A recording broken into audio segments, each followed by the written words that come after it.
When we talk about well-being, I'll look a little bit on the physical side, I'll look a little bit more on the mental and the social side. Why is it important? What I feel is very often people forget how physical well-being is related to mental well-being. If you're not happy in your body, you're not going to be a happy person. If you're not a happy person on board of a ship, you are a risk to the safety of the ship and your other seafarers on board.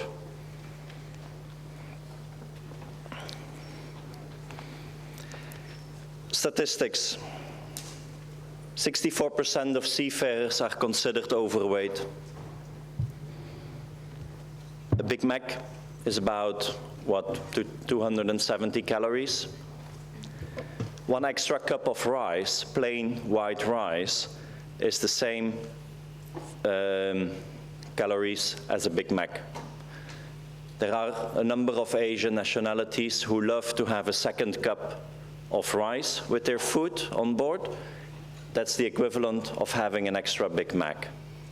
Maybe that's one way to put it across to seafarers, that they shouldn't be eating that much, or at least that they should try and eat more healthy on board of ships.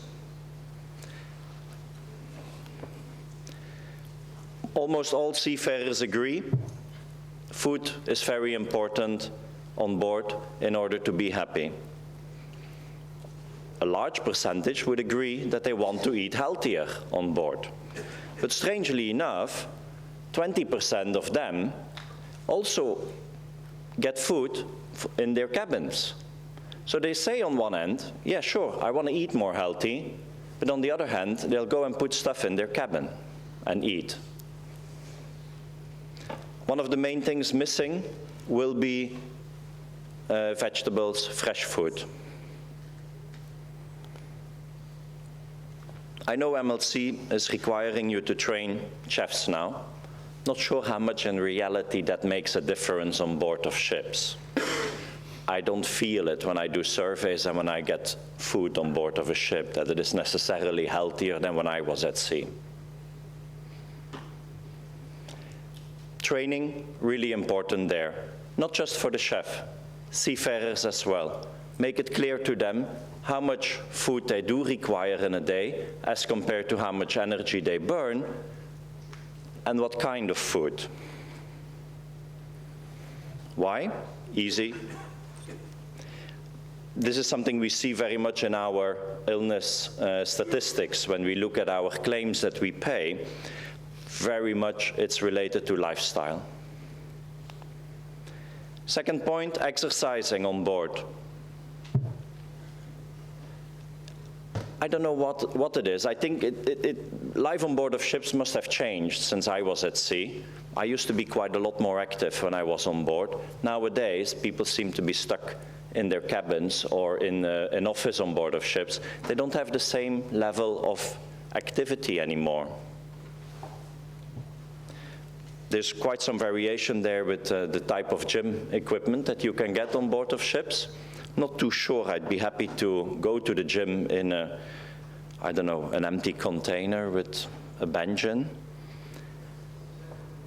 But it is something that can be done quite easily on board. You don't need to have large equipment or heavy equipment. It is quite easy to do training or activities on board. And I believe quite strongly to incentivize this for seafarers. Give them something. Doesn't need to be money. It can be bragging rights.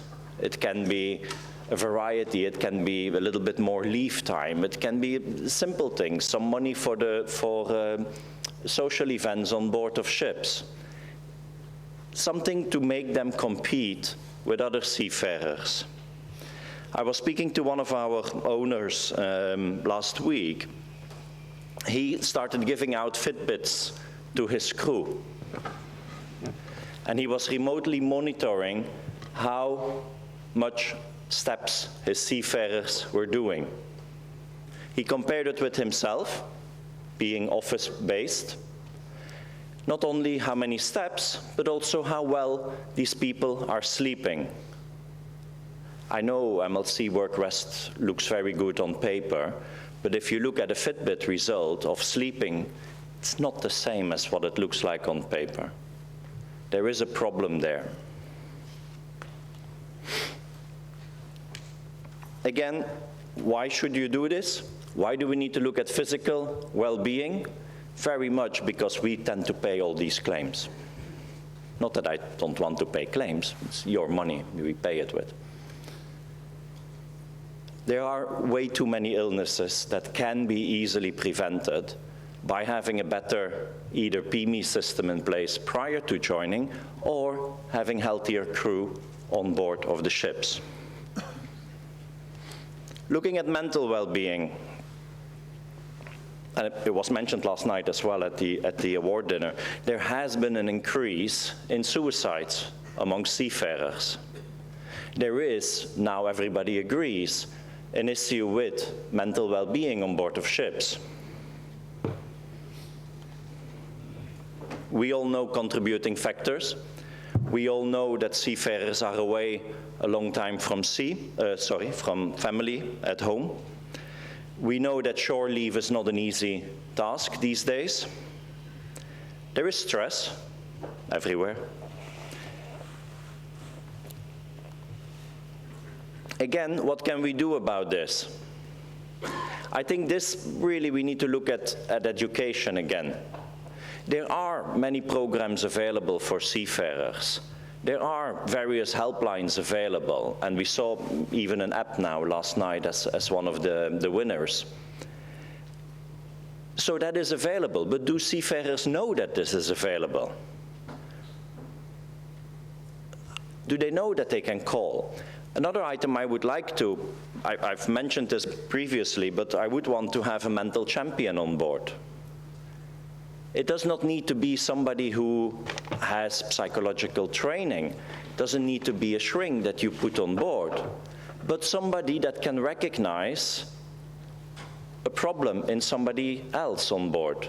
Somebody that can then go and talk to that seafarer. Are you okay? Is there anything wrong? If it is established then that that seafarer is having a problem, he can be referred to somebody that can give professional help.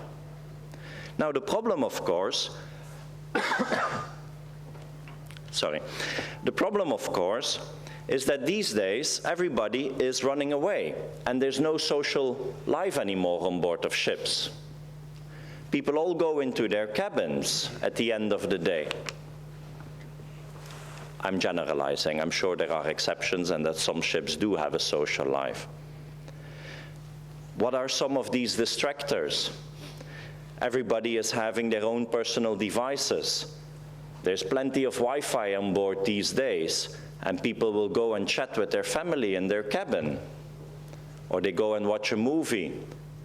One of our owners was saying he's giving Netflix to his seafarers, and they can stream movies on board. How is that going to help a person deal with a problem that he has? How is he then going to be able to talk to somebody and feel better? And I do want to talk a little bit about total alcohol bans as well. One of the main incentives to try and at least talk to other people is if you've had a glass. It makes me a lot easier to talk to. Coffee doesn't do that for me. And of course, with all the crew nationalities on board, there are different ways. Different nationalities, different cultures have different ways of socializing. Not everybody is the same in how they would like to release their stress. Majority of seafarers do agree that communication is extremely important.